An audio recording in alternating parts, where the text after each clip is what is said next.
Bonsoir à tous. À la une de ce journal, le transport urbain de masse a été paralysé ce lundi à Yaoundé.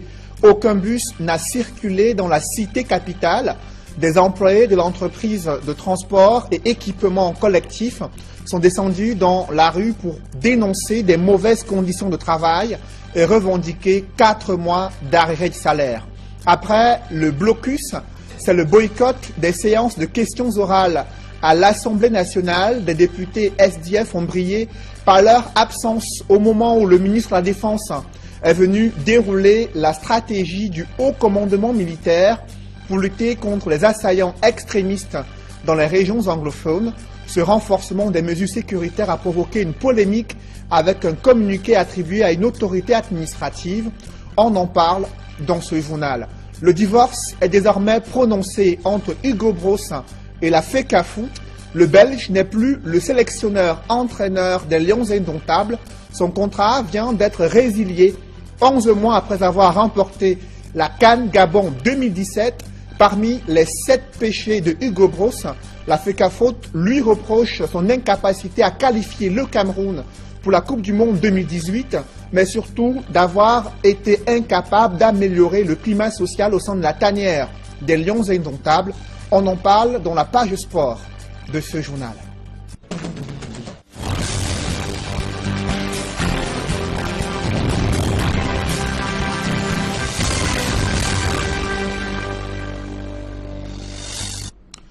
Merci de suivre cette édition complète de l'information sur Equinox Télévision.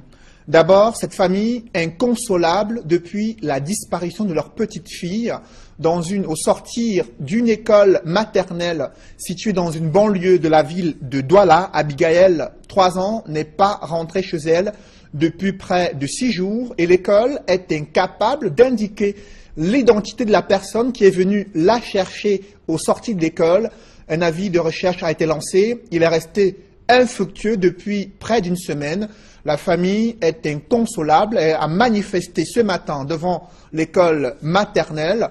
Les responsables de l'école estiment qu'il n'y a pas eu négligence. Des interrogations fusent au sujet de cet enlèvement qui se multiplie dans la cité économique du Cameroun. Des précisions avec Innocent Abega et Julienne Berthe-Bissaye. C'est depuis le 29 novembre 2017 que cette dame a perdu le sommeil. Et il faut bien la comprendre. Cela fait 6 jours que la petite Abigail, élève à l'école privée laïque Les Vainqueurs, est introuvable. Sa génitrice explique. Mercredi matin, dès que je suis venue laisser l'enfant, en attendant, je sais que l'enfant sort souvent dans l'après-midi, donc vers midi. À midi, à l'heure, je suis arrivée et j'ai trouvé que la maîtresse même n'était plus là. La maîtresse était rentrée parce que l'enfant fait la Nézuane. Je me renseigne dans l'établissement, on me dit qu'on a mis des enfants de cette salle de classe dans la salle voisine. Toi, là, laisser l'enfant chez la collègue. Je m'en vais donc chercher l'enfant dans sa salle de classe, je ne trouve pas l'enfant. Je me renseigne, je dis, mais la maîtresse même de cette salle de classe est où? Je vois plutôt une autre dame là. Je lui demande, elle me dit qu'elle ne sait pas de quel enfant dont je parle. Je quitte, je m'en vais voir le directeur, je dis au directeur, le grand enseignant qui était là. Je les informe, je leur dis que l'enfant n'est pas là. Vous me dites que l'enfant doit être quelque part. Je dis, mais comment un enfant de 2 ans et demi peut sortir? Vous me dites que l'enfant est en route. Mais il se comporte comme si je le dérangeais.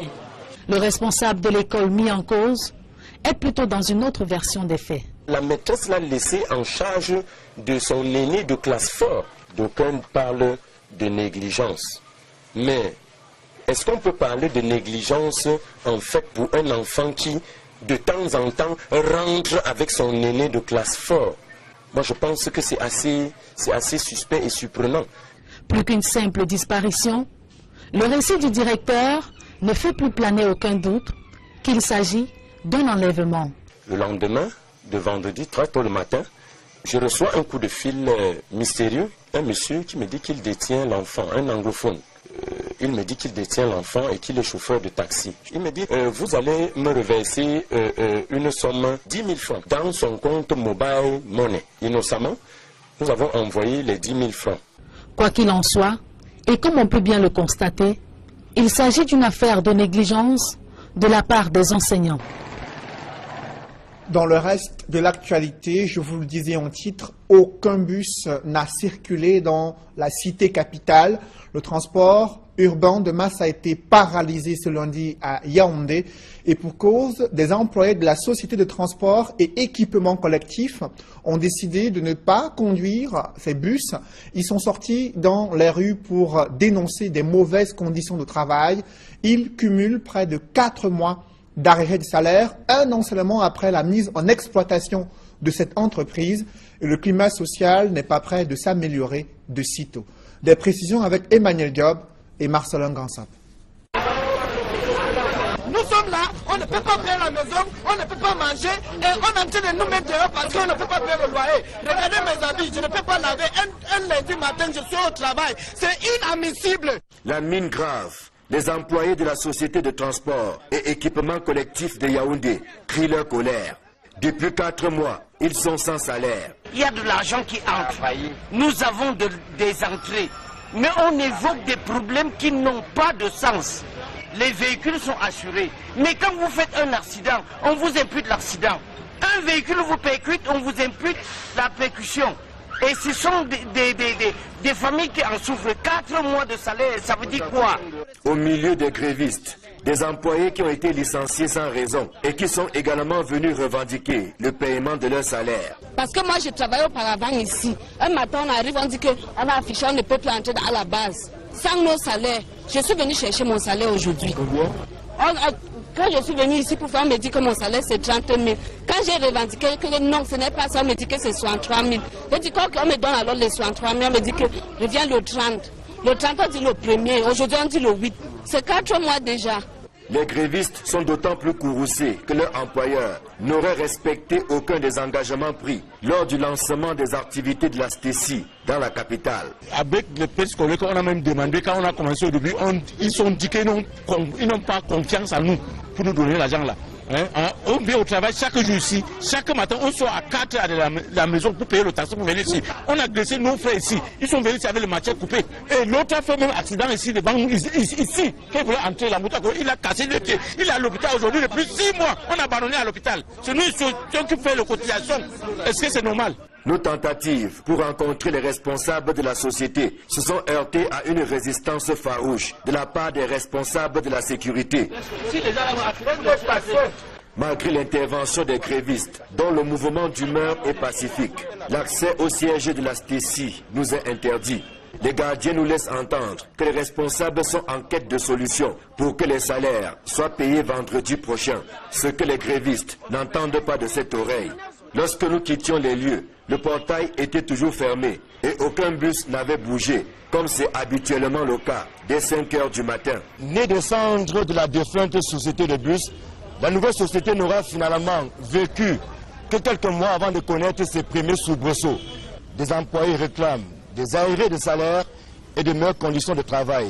Et sont bien évidemment les populations qui payent un lourd tribut du fait de l'absence d'un système fiable de transport urbain de masse à Yaoundé.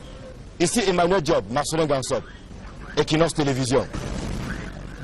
Restons à Yaoundé où l'Assemblée nationale est prise dans l'étau entre blocus et boycott du SDF. Ces députés de l'opposition ont brillé par leur absence au moment où des questions orales ont été adressées au gouvernement. Et parmi les ministres présents à l'hémicycle de Ngouaekele, le ministre de la Défense a déroulé la stratégie du haut commandement militaire pour protéger davantage les populations et préserver l'intégrité du territoire dans les régions anglophones. Le ministre des Transports, quant à lui, a évoqué l'état de santé de Camerco devant les députés. Des précisions avec Joël Essenge et Guy Zogo. Le SDF n'a pas fini de manifester son dépit à l'Assemblée nationale. À défaut d'obstruer les travaux de la session en cours, il les boycotte simplement, comme lors de la plénière de ce 4 décembre. Du vrai pain béni pour la Chambre basse du Parlement, qui a alors déroulé concomitamment une séance plénière et le passage des membres du gouvernement devant la Commission des finances. En plénière, 2 faits majeurs ont retenu l'attention. D'abord, l'adoption du projet de loi portant sur la ratification du traité sur le commerce des armes. À cette occasion, le ministre de la Défense a dévoilé au cours de la discussion générale les actions envisagées dans le sud-ouest. Dans les jours qui suivent, vous verrez de vos yeux comment ce dispositif se met en place, aussi bien pour ce qui est de la gendarmerie, pour sécuriser les armes, pour qu'ils soient de mettre d'avoir des installations à la dimension et à la hauteur des menaces et des périls qui nous viennent de sécurité.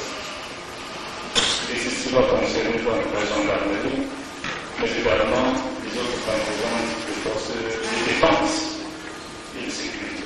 Ensuite, le projet de loi relatif à la ratification de l'accord sur le transport aérien entre le Cameroun et l'Arabie Saoudite a donné la possibilité au ministre des Transports d'évoquer l'état de santé de Camerco.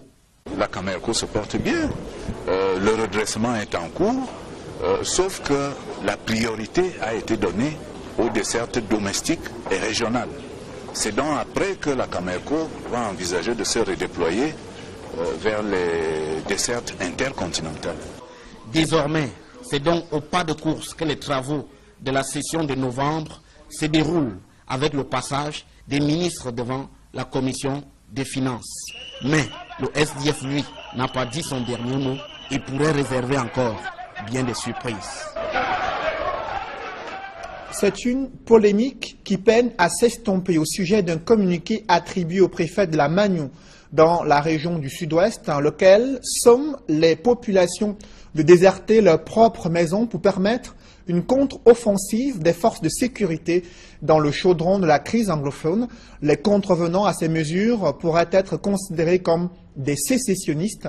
Ces propos attribués à l'autorité administrative ont suscité un tollé d'indignation à tel point que le gouverneur du Sud-Ouest est monté au créneau pour démentir ces allégations et rassurer les populations sur le renforcement des mesures de sécurité visant à garantir leur protection dans leurs localités respectives. Décryptage avec Donald Brice Kamgan dans ce reportage. Tout part de ce communiqué publié vendredi par le préfet du département de la Magno. Dans ce document, Joseph Oumde ordonne aux populations de 16 villages repartis dans 3 arrondissements de son unité administrative de libérer les zones de résidence. Les raisons de cette mesure ne sont pas mentionnées dans le texte, mais l'acte administratif dont l'application se veut immédiate précise que les contrevenants seraient pris pour complices ou auteurs des assassinats dans les rangs des forces de sécurité. Au sein de l'opinion et sur les réseaux sociaux, la décision est abondamment commentée, probablement inspirée par la vague d'indignation. Le numéro 1 de la Magno indiquera lors d'une intervention sur une radio communautaire locale que sa décision était rapportée avant de rassurer les populations qu'elles peuvent tranquillement vaquer à leurs occupations. Donc, monsieur le préfet, ce que vous dites clairement, c'est que ce communiqué est rapporté dès cette heure. Écoutez, oui, ce communiqué est bel et bien annulé. L'autorité lancera un appel à la vigilance en invitant par ailleurs ses administrés à dénoncer toute présence suspecte. Cet appel sera formellement adressé dans un communiqué, texte dans lequel le préfet parle de rumeurs pour désigner l'injonction reçue vendredi par les populations. Le gouverneur de la région du Sud-Ouest remet également en cause l'authenticité de la décision controversée. Ce communiqué est un faux document. Je ne sais pas pour quel intérêt il a été signé, mais dans tous les cas, le préfet de la Magno, à qui on l'attribue, ne le reconnaît pas. Bernard Okalia Bilay rapporte que le préfet lui aurait confié n'être pas l'auteur du texte polémique. Pour l'ancien préfet du département du Vouri, qui rejette le communiqué de vendredi et qui appelle les populations à une collaboration étroite avec les forces de sécurité, l'on ne saurait faire partie des habitants dont on a pourtant la mission d'en assurer la sécurité. Le gouvernement sort également les muscles pour contraindre des chercheurs d'or à cesser leur activité jugée anarchique et illégale dans le nouvel Eldorado des pierres précieuses situé à Ezeka, dans le Nyong-Ekele. Le ministre des Mines a constaté des désastres environnementaux et des actes de corruption qui ont prospéré durant l'exploitation illégale des ressources minières. Joël Niem et Éric Martial Ndiomo. Matériel de fouille sur la tête, ces orpailleurs exécutent une décision du ministre des Mines, de l'Industrie et du Développement technologique, instaurant un arrêt momentané des travaux. C'est vraiment pertinent pour nous parce que nous venons un peu partout d'ailleurs ici. Nous n'avons pas d'autres activités, hormis de ceci. L'arrêt vraiment, ça va nous pénaliser, mais il faut vraiment qu'ils font quelque chose pour nous. Ernest Ngouaboubou s'est rendu à Ezeka avec la ferme intention de faire respecter le code minier qui régit l'activité des orpailleurs au Cameroun.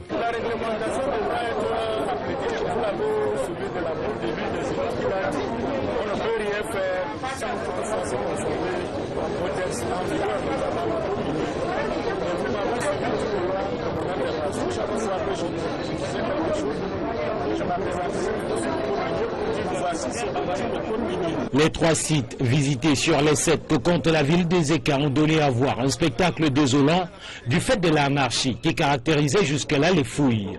Le ministre appelle à un respect de l'environnement et des administrations qui interagissent dans ce secteur pour éviter un scandale. Quand le délégué de l'environnement arrive, il vous dit que vous entrez de détruire la nature et ne nous dérange pas comme chez une femme. Vous trouvez que c'est normal? Si vous autres, on va faire ça dans votre village, vous serez contents, n'est-ce pas? Vous venez faire dans mon village. Vous allez arrêter d'abord pendant au moins 1 heure ou 2 heures. Cette descente du ministre a permis de mettre à nu certains abus de ses collaborateurs qui délivrent aux orpailleurs des documents jugés frauduleux. C'est le ministre de l'Industrie qui a délivré. Donnez au ministre. C'est moi qui ai délivré cette carte-là. Hein? Le délégué départemental a juste fait ça pour essayer de vous couvrir, ce n'est même pas. Dans une séance de questions-réponses réunissant les élites, les autorités traditionnelles et administratives, le ministre des Mines a répondu aux préoccupations des uns et des autres. Les orpailleurs ont repris leurs activités quelques heures après. Près de 750 au total dans la ville d'Ezeka. Ils ont jusqu'au 31 décembre prochain pour se conformer à la réglementation. Au-delà de la nécessité qu'il y a pour eux d'obtenir des permis d'exploitation, des questions se posent sur les moyens dont dispose l'État pour assurer un contrôle efficient de cette activité dans le chef-lieu du département d'Union Ekele. Vous n'avez peut-être pas entendu parler des journées économiques, industrielles et commerciales du Cameroun en Chine. C'est un événement initialement prévu en décembre 2017. Il vient d'être reporté jusqu'en avril 2018. Et pour cause, ces opportunités d'affaires entre le Cameroun et la Chine suscitent très peu l'intérêt des entrepreneurs camerounais, toute chose qui dilue l'engagement de la Chine, qui souhaite désormais ouvrir ces opportunités d'affaires à tout le continent africain. Des précisions avec Joël Essengue et Ike Cyril. C'est un coup dur pour le comité d'organisation des journées économiques, industrielles et commerciales du Cameroun en Chine. La partie chinoise rejette des propositions du Cameroun au motif que très peu d'investisseurs s'intéressent à cet événement. On était environ 237 inscrits et les partenaires chinois ont souhaité recevoir 1000 opérateurs économiques dans tous les secteurs d'activité. Ils sont donc venus pour confirmer l'attente du patronat chinois qui souhaite recevoir le plus grand nombre d'opérateurs économiques. Et face à la faiblesse des participants camerounais, l'événement est désormais élargi à toute l'Afrique. Entre autres raisons pour expliquer cette réticence, l'on évoque le manque de visibilité. Les potentiels partenaires ne sont pas suffisamment informés des tenants et des aboutissants des GCAC. La deuxième difficulté, c'est celle liée à la confiance, parce que les gens se demandent est-ce que ce n'est pas le beau discours des Camerounais de tous les jours.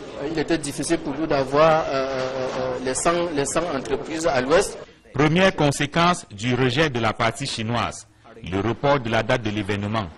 Initialement prévu du 9 au 15 décembre 2017, les journées économiques, industrielles et commerciales du Cameroun en Chine se tiendront plutôt du 15 au 19 avril 2018, le temps pour la partie camerounaise de se réajuster.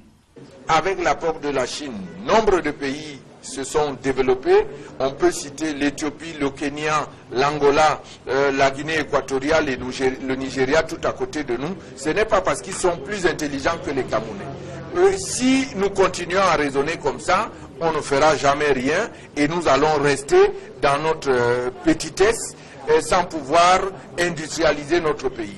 Donc c'est à nous d'être efficaces dans la négociation et de savoir comment tirer le plus grand profit dans cette coopération avec la Chine. L'opération de Cham est de nouveau lancée. Une réunion d'information et de sensibilisation de potentiels partenaires s'est tenue à Yaoundé avec la participation très remarquée d'une délégation venue de Chine.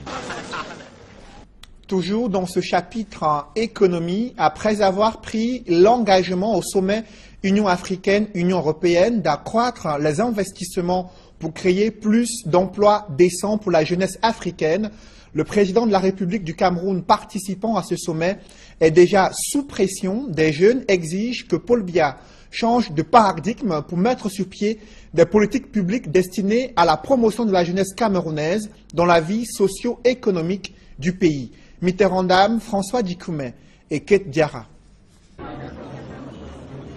Le 5e sommet Afrique-Union européenne, qui s'est refermé jeudi dernier à Abidjan, aura été un sommet riche en résolutions, qui portent pour la plupart sur l'investissement dans la jeunesse pour un avenir durable. Au cours de ce sommet, il a été recommandé aux dirigeants de l'Union africaine et de l'Union européenne d'investir dans le développement à long terme, en donnant la priorité à l'éducation, à l'emploi et l'émancipation des jeunes. Une mission qui, selon des jeunes étudiants rencontrés dans les rues de Douala, serait bien compliquée au regard de la réalité camerounaise de confiscation des postes clés et de la valorisation du népotisme. Notre c'est un problème de mentalité. Il faut qu'on change les mentalités de certaines personnes. Et puis si le président doit aussi voir un gens qui s'entourent son entourage, essayer d'être un peu plus sur le terrain, quoi. Voir comment si ces musiques-là qui demandent d'appliquer sont effectives sur le terrain. Ils sont nombreux à avoir reçu une formation et des diplômes, mais pour joindre les deux bouts, ils sont parfois amenés à verser dans des activités qu'eux-mêmes considèrent de seconde zone. Vous voyez, dans la rue, nous sommes là, nous sommes tous diplômés de l'université, et nous sommes là, là parce qu'on veut chercher du quotidien. Quand ça donne pas, on a en tête tout à l'heure d'aventure parce qu'on pense qu'à l'Occident c'est mieux. Qu'est-ce qui se passe après le bac? Il n'y a plus rien, on ne sait pas comment ça sortit. On est obligé de tomber dans le secteur informel, la moto, le banking. Le taux de chômage est très très élevé au Cameroun. Les jeunes diplômés que nous sommes obligés de faire les sous-métiers pour pouvoir s'en sortir, payer la location. Pour ces jeunes diplômés et débrouillards comme ils se qualifient des fois, le principe est simple. L'État doit créer une adéquation entre la formation et l'emploi et mieux que cela, créer de nombreux emplois pour les jeunes qu'ils sont. On a une formation sans débouché. Il peut faire un parcours à l'université, mais après, à la fin de son parcours, il ne va pas où aller. Du coup, il est tenté de sortir. Nous sommes beaucoup plus formés et au niveau de l'embauche, on n'a pas d'emploi.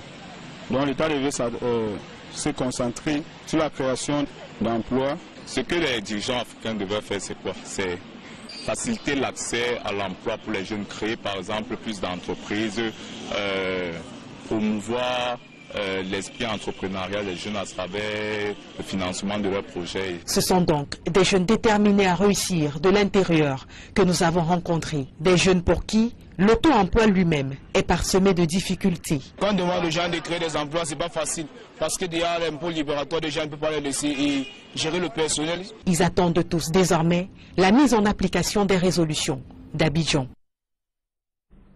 Une autre couche sociale victime de marginalisation et stigmatisation, ce sont des personnes handicapées résidant à l'extrême nord du Cameroun. Elles sont rejetées par la famille, d'autres crient le ras-le-bol par rapport à l'inexistence des véritables structures d'encadrement de ces personnes vulnérables dans le septentrion. C'est un reportage signé Amadou Daïrou et Gladys Sidier. Dans la région de l'extrême nord, les personnes handicapées représentent environ 10% de la population. Ces personnes à mobilité réduite souffrent d'un rejet quasi général. Elles sont stigmatisées et très souvent mises à l'écart par leur propre famille. Dans la ville de Maroua, l'on déplore le manque de structures d'encadrement pour personnes handicapées. Ces dernières ont le sentiment d'avoir été volontairement écartées de la vie sociale. Nous, les personnes handicapées au niveau de la région de l'extrême nord, nous avons vécu des choses très horribles. On peut être handicapé ou même par la faute des maladies, on peut devenir handicapé. Notre problème, c'est que nous sommes désagréablement déçus parce que nous ne sommes pas trop imprégnés dans les choses qui nous concernent. Tout est pour nous, sans nous. Les personnes handicapées vivant dans la région de l'extrême nord dénoncent le comportement des autorités qui prônent, selon elles, leur exclusion de la société. Les initiatives qu'elles entreprennent ne bénéficient pas de l'accompagnement des autorités compétentes, encore moins de leur ministère de tutelle. Cela me touche beaucoup. Une journée dédiée à nous, les personnes handicapées, si le gouvernement vient se présenter, fait avec les personnes handicapées, ça va donner l'envie aux personnes handicapées. Chaque fois qu'ils envoient des représentants, ce n'est pas normal. Il faut qu'eux-mêmes se déplacent vers nous pour voir ce que nous faisons, ce que nous pouvons faire. On aurait souhaité que notre père soit avec nous, associé aux autres. Mais là, bon, malheureusement, ni le gouverneur, ni le préfet, ni les sous-préfets, ni même les maires, rien. Ce n'est pas l'inclusion sociale que la délégation prône, mais c'est plutôt l'exclusion sociale. Pour améliorer leurs conditions de vie, les handicapés sont obligés de se tourner vers les structures qui mettent à leur disposition divers services dans les domaines de la santé, de l'éducation et bien d'autres. Je vous le disais en titre, le divorce est prononcé entre Hugo Broos et la FECAFOOT. Le Belge n'est plus le sélectionneur-entraîneur des Lions Indomptables, selon un document attribué au comité de normalisation de la FECAFOOT. Son contrat vient d'être résilié 11 mois après avoir remporté la CAN Gabon 2017. Et parmi ces 7 péchés, la FECAFOOT lui reproche son incapacité à qualifier le Cameroun pour la Coupe du Monde Russie 2018, ces déclarations fracassantes ayant terni l'image du Cameroun et surtout son échec dans l'amélioration du climat social dans la tanière des Lions Indomptables. Des précisions avec Emos Wongo et Nana Paul Sabin. À 2 mois de la fin de son contrat au poste d'entraîneur en chef de l'équipe nationale fanion de football, Hugo Broos a appris que son bail ne sera pas reconduit. Les 5 membres du comité de normalisation de la FECAFOOT qui ont acté le départ d'Hugo Broos expliquent dans un communiqué que le technicien belge est remercié parce qu'il n'a pas respecté plusieurs de ses engagements, à savoir, entre autres, la qualification des Lions Indomptables à la phase finale de la Coupe du Monde Russie 2018 et l'obligation de résider au Cameroun pour suivre de manière assidue les compétitions locales. En dehors de ces manquements contractuels, le comité de normalisation de la FECAFOOT reproche au technicien champion d'Afrique 2017 ses déclarations fracassantes contre ses joueurs en conférence de presse ou pendant le scandale baptisé Bruxelles Gate survenu lors d'un stage de Lions Indomptables en Belgique. Selon les responsables de la FECAFOOT, les écarts de comportement du désormais ex-entraîneur des Lions Indomptables ont porté un grave préjudice à l'image du Cameroun et installé un climat délétère au sein de la tanière des Fauves, au point d'amener plusieurs joueurs importants à ne plus répondre aux convocations en sélection nationale. Ainsi s'achève une aventure qui avait pourtant bien commencé par un brillant parcours dans les éliminatoires de la CAN 2017 et le sacre au Gabon lors de la phase finale. Avec un bilan de 8 matchs gagnés, 6 défaites et 14 nuls, et surtout un trophée de champion d'Afrique, Hugo Broos restera comme l'un des techniciens ayant marqué à sa manière l'histoire du football camerounais. Précisons que cette résiliation du contrat n'a pas été confirmée officiellement. Et au sujet de cette décision du comité de normalisation de la FECAFOOT qui met un terme au contrat de Hugo Broos, il faut noter que le document comportant cette décision s'est retrouvé dans les réseaux sociaux alors qu'il était destiné au ministre des Sports et de l'Éducation physique. Selon une source au sein de la FECAFOOT, cette source précise également que l'avis du ministre reste déterminant pour la confirmation de la résiliation du contrat de Hugo Broos, entraîneur-sélectionneur des Lions Indomptables. Son passé est-il en train de le rattraper? Une plainte est annoncée contre Tombi Aroko Sidiki. C'est une décision de l'Assemblée générale de l'Association des clubs de football amateurs du Cameroun. Les présidents de clubs accusent l'ex-président de la FECAFOOT d'usurpation de titres, de violation des textes et règlements qui régissent le football camerounais. Élisée Bogba et Ike Cyril. Après sa déchéance à la tête de la Fédération camerounaise de football, les ennuis ne sont peut-être pas finis pour Tombi Aroko Sidiki. Réunis en assemblée générale au palais polyvalent des sports de Yaoundé, l'association des clubs de football amateurs du Cameroun décide de porter plainte contre l'ancien président de la FECAFOOT pour usurpation de titres et violation des textes et règlements régissant la Fédération camerounaise de football. Nous avons également tablé sur la question de l'usurpation que nous avons vécue au niveau de la Fédération camerounaise de football, où pendant 23 mois, les activités ont été entretenues par des bureaux, tant au niveau national que dans les démembrements, qui étaient illégaux. Et là-dessus, l'Assemblée, qui a un grand attachement sur le respect de l'ordre statutaire, a bien voulu que les textes soient respectés. Et pour cela, mandat a été donné à un avocat pour suivre la question au niveau de la CCA. Il y avait du beau monde au Palais polyvalent des sports de Yaoundé. Près de 300 présidents de clubs ont pris part aux travaux de l'Assemblée générale de l'Association des clubs de football amateurs du Cameroun. De là à penser que l'on prépare déjà les prochaines échéances électorales à la FECAFOOT, il n'y a qu'un pas. Pourtant, les présidents de clubs disent qu'il n'en est rien. Une fédération, c'est d'abord les clubs amateurs. C'est la base de tout football dans le monde. Les visées ne sont pas électoralistes. Les visées actuelles d'aujourd'hui sont purement d'ordre corporatiste. Il s'agit de mobiliser les présidents de clubs et de les amener à savoir défendre leurs intérêts. Mais comment éviter alors le sujet sur les élections à la Fédération camerounaise de football, dans la mesure où, sur le plan personnel, des ambitions peuvent naître? Tout le monde a des ambitions, mais moi, si je vous dis que je n'en ai pas, vous ne me croirez peut-être pas. Mais écoutez, pour le moment, moi je regarde, on va voir à quel niveau mon ambition peut être au niveau départemental, le département de la Benoué, au niveau régional, ou peut-être, il n'y a pas que, les gens font comme si à la FECAFOOT, il n'y a qu'un seul poste, celui de président. C'est pour ça qu'on a demandé au comité de normalisation de faire les textes pour corriger les défauts structurels de notre foot. En attendant que le processus électoral soit lancé à la FECAFOOT, l'Assemblée générale du week-end dernier a débouché sur une recomposition du bureau de la CEFAC, désormais constitué de 18 membres. Henri-Claude Mbala-Ongolo est reconduit au poste de président. Akwe Epie Domingo est maintenu à la trésorerie générale.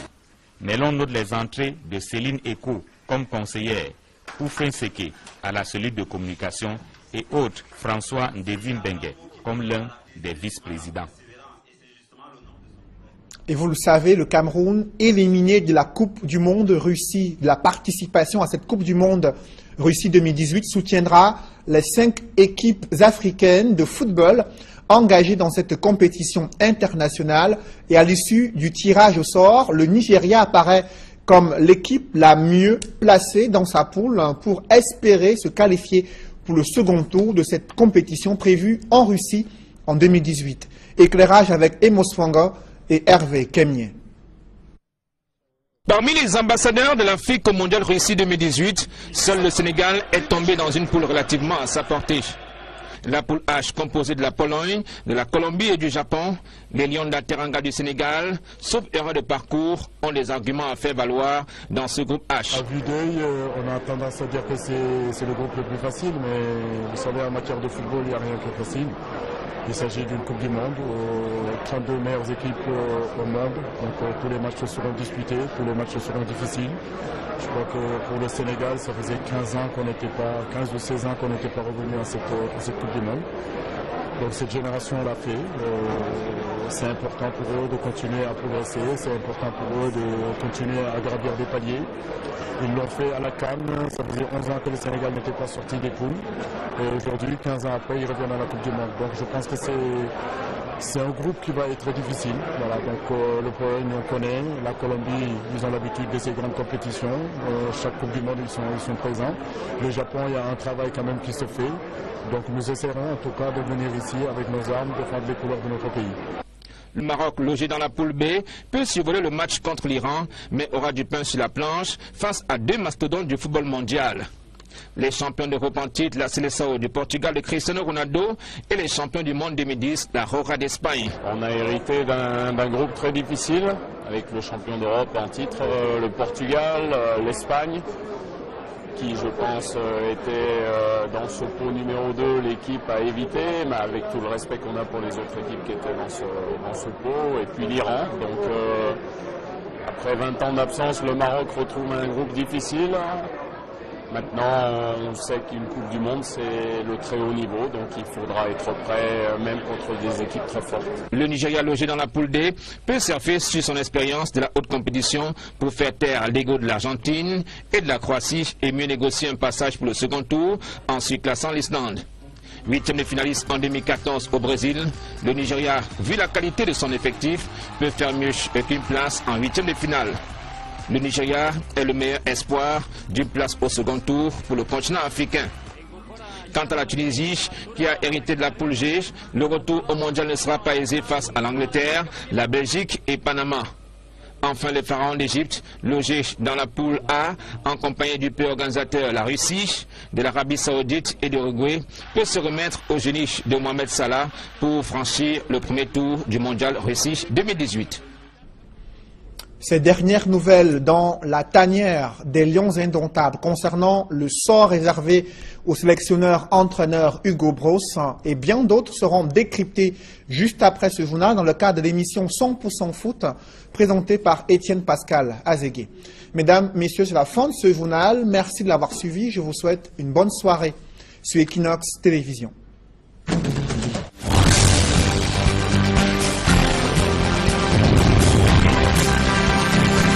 L'enfant, un anglophone, il me dit qu'il détient l'enfant et qu'il est chauffeur de taxi. Il me dit, vous allez me reverser une somme 10 000 francs dans son compte mobile money. Innocemment, nous avons envoyé les 10 000 francs.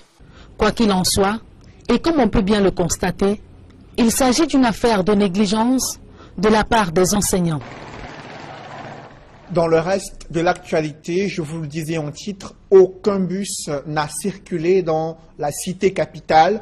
Le transport urbain de masse a été paralysé ce lundi à Yaoundé et pour cause, des employés de la société de transport et équipement collectif ont décidé de ne pas conduire ces bus. Ils sont sortis dans les rues pour dénoncer des mauvaises conditions de travail. Ils cumulent près de 4 mois d'arrêt de salaire, un an seulement après la mise en exploitation de cette entreprise. Et le climat social n'est pas prêt de s'améliorer de sitôt. Des précisions avec Emmanuel Diop et Marcelin Gansap.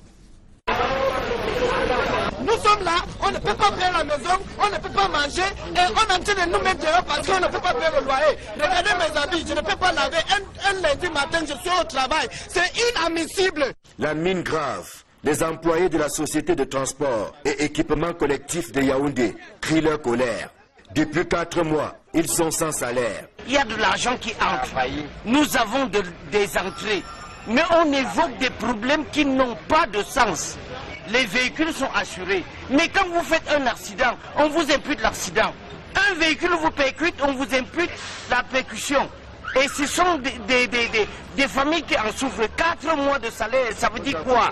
Au milieu des grévistes, des employés qui ont été licenciés sans raison et qui sont également venus revendiquer le paiement de leur salaire. Parce que moi, je travaillais auparavant ici. Un matin, on arrive, on dit qu'on a affiché, on ne peut plus entrer à la base. Sans nos salaires, je suis venu chercher mon salaire aujourd'hui. Quand je suis venu ici pour faire, on me dit que mon salaire c'est 30 000. Quand j'ai revendiqué que non, ce n'est pas ça, on me dit que c'est 63 000. Je dis qu'on me donne alors les 63 000, on me dit que revient le 30. Le 30, on dit le 1er, aujourd'hui on dit le 8. C'est 4 mois déjà. Les grévistes sont d'autant plus courroucés que leur employeur n'aurait respecté aucun des engagements pris lors du lancement des activités de la STECI dans la capitale. Avec les petits collègues, on a même demandé, quand on a commencé au début, ils ont dit qu'ils n'ont pas confiance en nous pour nous donner l'argent là. On vient au travail chaque jour ici, chaque matin on sort à 4 heures de la maison pour payer le taxi pour venir ici. On a agressé nos frères ici, ils sont venus ici avec le machette coupé. Et l'autre a fait même accident ici devant nous, ici, quand il voulait entrer la moto, il a cassé le pied. Il est à l'hôpital aujourd'hui depuis 6 mois, on a abandonné à l'hôpital. C'est nous qui fait la cotisation. Est-ce que c'est normal? Nos tentatives pour rencontrer les responsables de la société se sont heurtées à une résistance farouche de la part des responsables de la sécurité. Malgré l'intervention des grévistes, dont le mouvement d'humeur est pacifique, l'accès au siège de la STECI nous est interdit. Les gardiens nous laissent entendre que les responsables sont en quête de solutions pour que les salaires soient payés vendredi prochain, ce que les grévistes n'entendent pas de cette oreille. Lorsque nous quittions les lieux, le portail était toujours fermé et aucun bus n'avait bougé, comme c'est habituellement le cas, dès 5 heures du matin. Né des cendres de la défunte société de bus, la nouvelle société n'aura finalement vécu que quelques mois avant de connaître ses premiers soubresauts. Des employés réclament des arriérés de salaire et de meilleures conditions de travail. Et sont bien évidemment les populations qui payent un lourd tribut du fait de l'absence d'un système fiable de transport urbain de masse à Yaoundé. Ici Emmanuel Diop, Marcelin Gansop, Equinox Télévision. Restons à Yaoundé où l'Assemblée nationale est prise dans l'étau entre blocus et boycott du SDF. Ces députés de l'opposition ont brillé par leur absence au moment où des questions orales ont été adressées au gouvernement. Et parmi les ministres présents à l'hémicycle de Ngouaekele, le ministre de la Défense a déroulé la stratégie du haut commandement militaire pour protéger davantage les populations et préserver l'intégrité du territoire dans les régions anglophones. Le ministre des Transports, quant à lui, a évoqué l'état de santé de Camerco devant les députés. Des précisions avec Joël Essenge et Guy Zogo.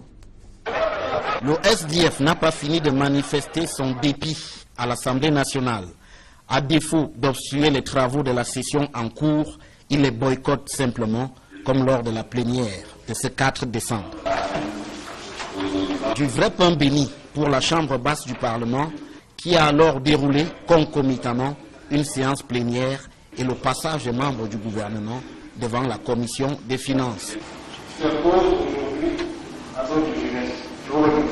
En plénière, deux faits majeurs ont retenu l'attention.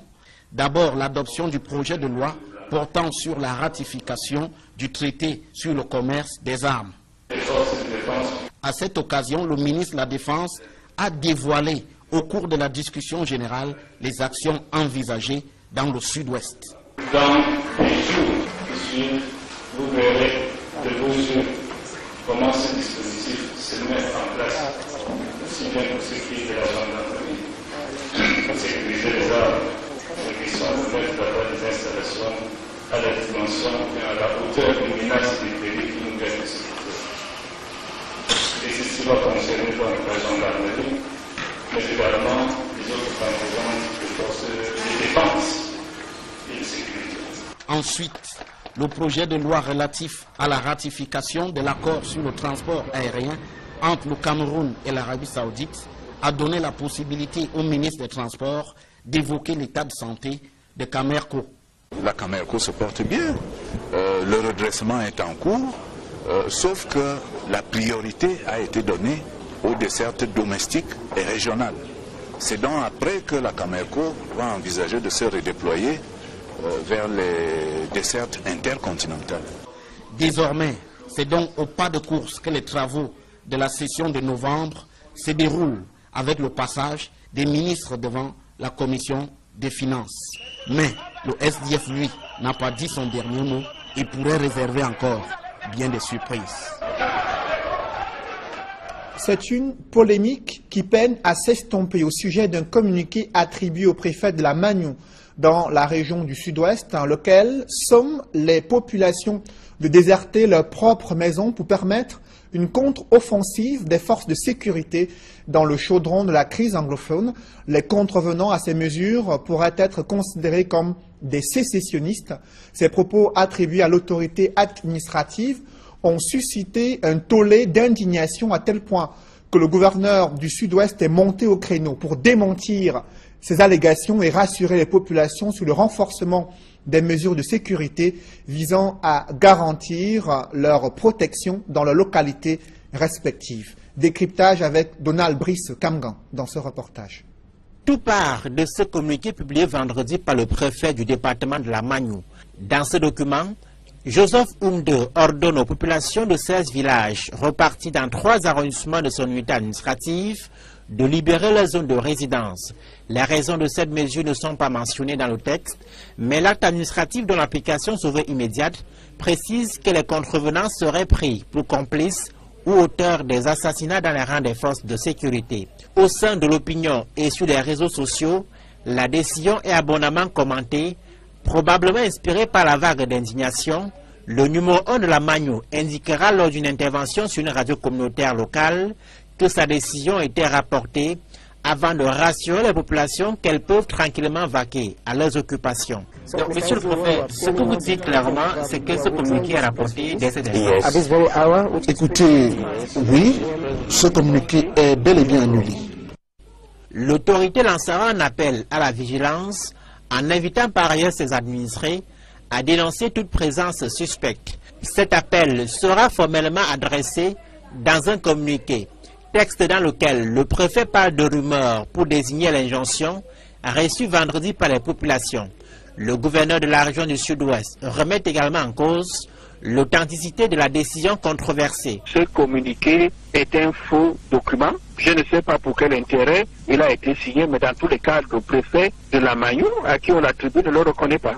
Bernard Okalia Bilay rapporte que le préfet lui aurait confié n'être pas l'auteur du texte polémique.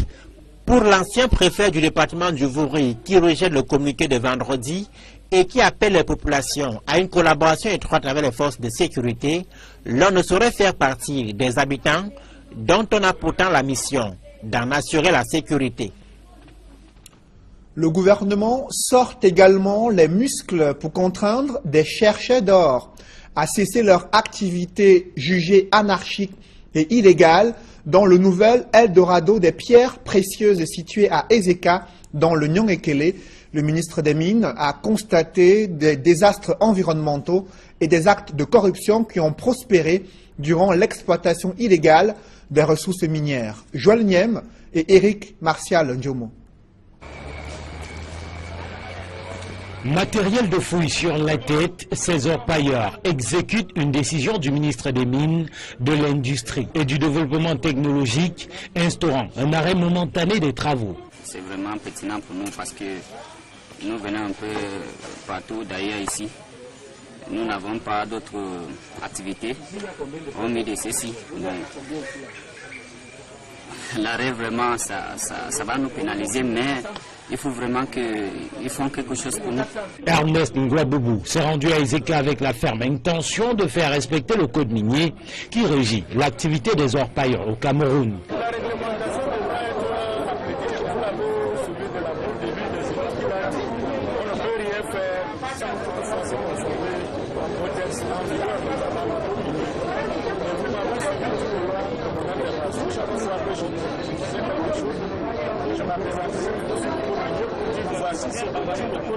Les 3 sites visités sur les 7 que compte la ville d'Ezeka ont donné à voir un spectacle désolant du fait de l'anarchie qui caractérisait jusque-là les fouilles. Le ministre appelle à un respect de l'environnement et des administrations qui interagissent dans ce secteur pour éviter un scandale. Quand le délégué de l'environnement arrive et vous dit que vous entrez de détruire la nature et ne nous dérange pas comme chez une femme, vous trouvez que c'est normal? Si vous autres, on va faire ça dans votre village, vous serez contents, n'est-ce pas? Vous venez faire dans mon village. Vous allez arrêter d'abord pendant au moins 1 heure ou 2 heures. Cette descente du ministre a permis de mettre à nu certains abus de ses collaborateurs qui délivrent aux orpailleurs des documents jugés frauduleux. C'est le ministre qui a délivré. Donnez au ministre. C'est moi qui ai délivré cette carte-là. Hein? Le délégué départemental a juste fait ça pour essayer de vous couvrir, ce n'est même pas. Dans une séance de questions-réponses réunissant les élites, les autorités traditionnelles et administratives, le ministre des Mines a répondu aux préoccupations des uns et des autres. Les orpailleurs ont repris leurs activités quelques heures après. Près de 750 au total dans la ville d'Ezeka. Ils ont jusqu'au 31 décembre prochain pour se conformer à la réglementation. Au-delà de la nécessité qu'il y a pour eux d'obtenir des permis d'exploitation, des questions se posent sur les moyens dont dispose l'État pour assurer un contrôle efficient de cette activité dans le chef-lieu du département du Nyong-Ekele. Vous n'avez peut-être pas entendu parler des journées économiques, industrielles et commerciales du Cameroun en Chine. C'est un événement initialement prévu en décembre 2017.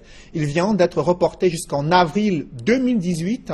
Et pour cause, ces opportunités d'affaires entre le Cameroun et la Chine suscitent très peu l'intérêt des entrepreneurs camerounais, toute chose qui dilue l'engagement de la Chine, qui souhaite désormais ouvrir ces opportunités d'affaires à tout le continent africain. Des précisions avec Joël Essengé et Ike Cyril.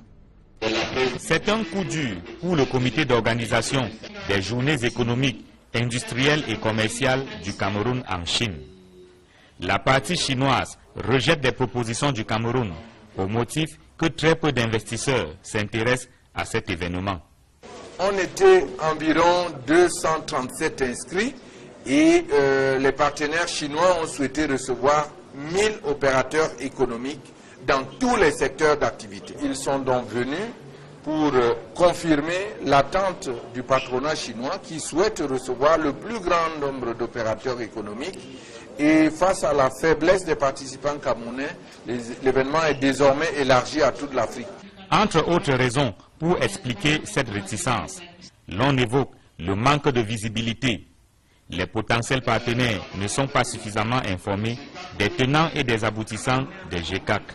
La deuxième difficulté, c'est celle liée à la confiance, parce que les gens se demandent est-ce que ce n'est pas le beau discours des Camerounais de tous les jours. Il était difficile pour nous d'avoir les 100 entreprises à l'ouest. Première conséquence du rejet de la partie chinoise, le report de la date de l'événement. Initialement prévu du 9 au 15 décembre 2017, les journées économiques, industrielles et commerciales du Cameroun en Chine se tiendront plutôt du 15 au 19 avril 2018, le temps pour la partie camerounaise de se réajuster. Avec l'apport de la Chine, nombre de pays se sont développés. On peut citer l'Éthiopie, le Kenya, l'Angola, la Guinée équatoriale et le Nigeria tout à côté de nous. Ce n'est pas parce qu'ils sont plus intelligents que les Camerounais. Si nous continuons à raisonner comme ça, on ne fera jamais rien et nous allons rester dans notre petitesse sans pouvoir industrialiser notre pays.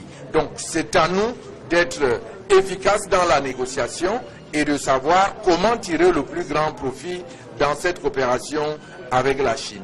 L'opération de chambre est de nouveau lancée. Une réunion d'information et de sensibilisation de potentiels partenaires s'est tenue à Yaoundé avec la participation très remarquée d'une délégation venue de Chine. Toujours dans ce chapitre économie, après avoir pris l'engagement au sommet Union africaine-Union européenne d'accroître les investissements pour créer plus d'emplois décents pour la jeunesse africaine, le président de la République du Cameroun participant à ce sommet est déjà sous pression. Des jeunes exigent que Paul Biya change de paradigme pour mettre sur pied des politiques publiques destinées à la promotion de la jeunesse camerounaise dans la vie socio-économique du pays. Mitterrandam, François Dikoumé et Kate Diarra. Le 5e sommet Afrique-Union européenne, qui s'est refermé jeudi dernier à Abidjan, aura été un sommet riche en résolutions qui portent pour la plupart sur l'investissement dans la jeunesse pour un avenir durable. Au cours de ce sommet, il a été recommandé aux dirigeants de l'Union africaine et de l'Union européenne d'investir dans le développement à long terme en donnant la priorité à l'éducation, à l'emploi et l'émancipation des jeunes. Une mission qui, selon des jeunes étudiants rencontrés dans les rues de Douala, serait bien compliquée au regard de la réalité camerounaise de confiscation des postes clés et de la valorisation du népotisme. Notamment, c'est un problème de mentalité. Il faut qu'on change les mentalités de certaines personnes. Et puis si le président doit aussi voir un gens qui s'entourent, son entourage, essayer d'être un peu plus sur le terrain, quoi. Voir comment si ces musiques-là qui demandent d'appliquer sont effectives sur le terrain. Ils sont nombreux à avoir reçu une formation et des diplômes, mais pour joindre les deux bouts, ils sont parfois amenés à verser dans des activités qu'eux-mêmes considèrent de seconde zone. Vous voyez, dans la rue, nous sommes là, nous sommes tous diplômés à l'université, et nous sommes là, errés là parce qu'on veut chercher du quotidien. Quand ça donne pas, on a en tête de talent d'aventure parce qu'on pense qu'à l'Occident c'est mieux. Qu'est-ce qui se passe après le bac? Il n'y a plus rien, on ne sait pas comment s'en sortir. On est obligé de tomber dans le secteur informel, la moto, le benching. Le taux de chômage est très élevé au Cameroun. Les jeunes diplômés que nous sommes obligés de faire les sous-métiers pour pouvoir s'en sortir, payer la location. Pour ces jeunes diplômés et débrouillards comme ils se qualifient des fois, le principe est simple. L'État doit créer une adéquation entre la formation et l'emploi et mieux que cela, créer de nombreux emplois pour les jeunes qu'ils sont. On a une formation sans déboucher. Il peut faire un parcours à l'université, mais après, à la fin de son parcours, il ne va pas où aller. Du coup, il est tenté de sortir.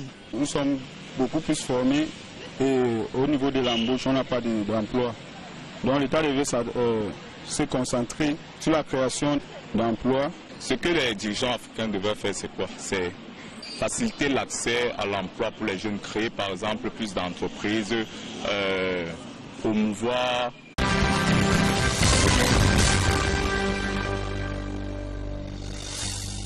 Bonsoir à tous. À la une de ce journal, le transport urbain de masse a été paralysé ce lundi à Yaoundé. Aucun bus n'a circulé dans la cité capitale. Des employés de l'entreprise de transport et équipement collectif sont descendus dans la rue pour dénoncer des mauvaises conditions de travail et revendiquer 4 mois d'arrêt de salaire. Après le blocus, c'est le boycott des séances de questions orales à l'Assemblée nationale. Des députés SDF ont brillé par leur absence au moment où le ministre de la Défense est venu dérouler la stratégie du haut commandement militaire pour lutter contre les assaillants extrémistes dans les régions anglophones. Ce renforcement des mesures sécuritaires a provoqué une polémique avec un communiqué attribué à une autorité administrative. On en parle dans ce journal. Le divorce est désormais prononcé entre Hugo Broos et la FECAFOOT. Le Belge n'est plus le sélectionneur-entraîneur des Lions Indomptables. Son contrat vient d'être résilié 11 mois après avoir remporté la CAN Gabon 2017. Parmi les 7 péchés de Hugo Broos, la FECAFOOT lui reproche son incapacité à qualifier le Cameroun pour la Coupe du Monde 2018, mais surtout d'avoir été incapable d'améliorer le climat social au sein de la tanière des Lions Indomptables. On en parle dans la page sport de ce journal.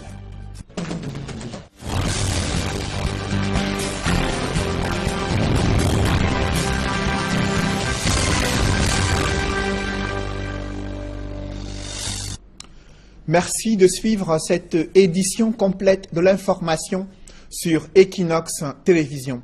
D'abord, cette famille inconsolable depuis la disparition de leur petite fille au sortir d'une école maternelle située dans une banlieue de la ville de Douala. Abigail, 3 ans, n'est pas rentrée chez elle depuis près de 6 jours et l'école est incapable d'indiquer l'identité de la personne qui est venue la chercher aux sorties de l'école. Un avis de recherche a été lancé. Il est resté infructueux depuis près d'une semaine. La famille est inconsolable et a manifesté ce matin devant l'école maternelle. Les responsables de l'école estiment qu'il n'y a pas eu négligence. Des interrogations fusent au sujet de cet enlèvement qui se multiplie dans la cité économique du Cameroun. Des précisions avec Innocent Abega et Julienne Berthe-Bissaye. C'est depuis le 29 novembre 2017 que cette dame a perdu le sommeil. Et il faut bien la comprendre. Cela fait 6 jours que la petite Abigail, élève à l'école privée laïque Les Vainqueurs, est introuvable. Sa génitrice explique. Mercredi matin, dès que je suis venue laisser l'enfant, en attendant, je sais que l'enfant sort souvent dans l'après-midi, donc vers midi. À midi, à l'heure, je suis arrivée et j'ai trouvé que la maîtresse même n'était plus là. La maîtresse était rentrée parce que l'enfant fait la NES1. Je me renseigne dans l'établissement, me dit qu'on a mis des enfants de cette salle de classe dans la salle voisine. On a laissé l'enfant chez la collègue. Je m'en vais donc chercher l'enfant dans sa salle de classe, je ne trouve pas l'enfant. Je me renseigne, je dis mais la maîtresse même de cette salle de classe est où? Je vois plutôt une autre dame là. Je lui demande, elle me dit qu'elle ne sait pas de quel enfant dont je parle. Je quitte, je m'en vais voir le directeur, je dis au directeur et le grand enseignant qui était là. Je les informe, je leur dis que l'enfant n'est pas là. Vous me dites que l'enfant doit être quelque part. Vous dites mais comment un enfant de 2 ans et demi peut sortir? Vous me dites que l'enfant est en route. Mais il se comporte comme si je le dérangeais. Le responsable de l'école mis en cause est plutôt dans une autre version des faits. La maîtresse l'a laissé en charge de son aîné de classe fort. D'aucuns parlent de négligence. Mais est-ce qu'on peut parler de négligence en fait pour un enfant qui de temps en temps rentre avec son aîné de classe fort? Moi je pense que c'est assez suspect et surprenant. Plus qu'une simple disparition, le récit du directeur ne fait plus planer aucun doute qu'il s'agit d'un enlèvement. Le lendemain, de vendredi, très tôt le matin, je reçois un coup de fil mystérieux, un monsieur qui me dit qu'il détient